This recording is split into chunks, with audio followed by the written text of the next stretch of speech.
According to UNESCO, the world has been treating our oceans like a free-for-all, and that needs to stop.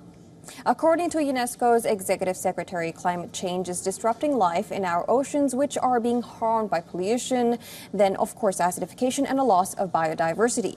According to a new UNESCO report, life in oceans' carefully balanced ecosystem is being increasingly harmed by the impact of humans.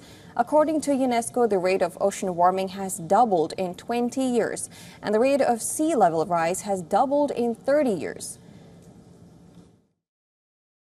So there is simply a magnitude of problems. Many of them can be traced back to climate change. So it's fair to say that climate change has a big role in many of the hazards now facing the ocean.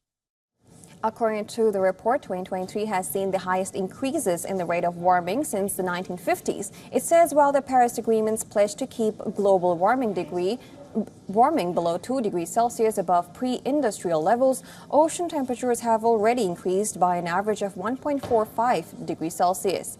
And this is with clear hotspots above 2 degrees Celsius in the Mediterranean, tropical Atlantic and Southern Oceans. One of the main challenges is the acidification of the oceans caused by fossil fuels. Well, the main reason for acidification is fossil fuels. About 25 to 30% of fossil fuel emissions are absorbed by the ocean, and that changes the chemical composition of the ocean, making it more acidic.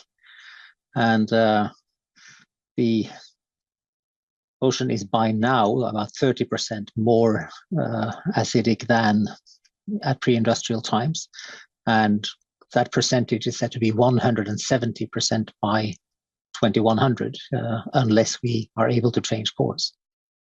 Here, off the coast of Mexico, a team of volunteer divers swim into underwater caverns to pull out rubbish which has found its way into the water after being discarded on land. Much of the pollution is plastic, but chemical waste is also a serious hazard.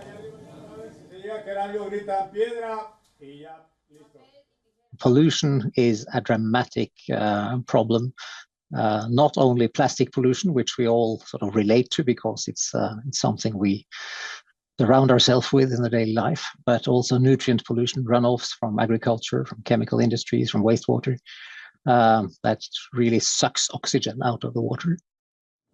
The UNESCO report says oceans have lost 2% of its oxygen since the 1960s because of warming and pollutants. The report urges the fostering of what it calls marine forests.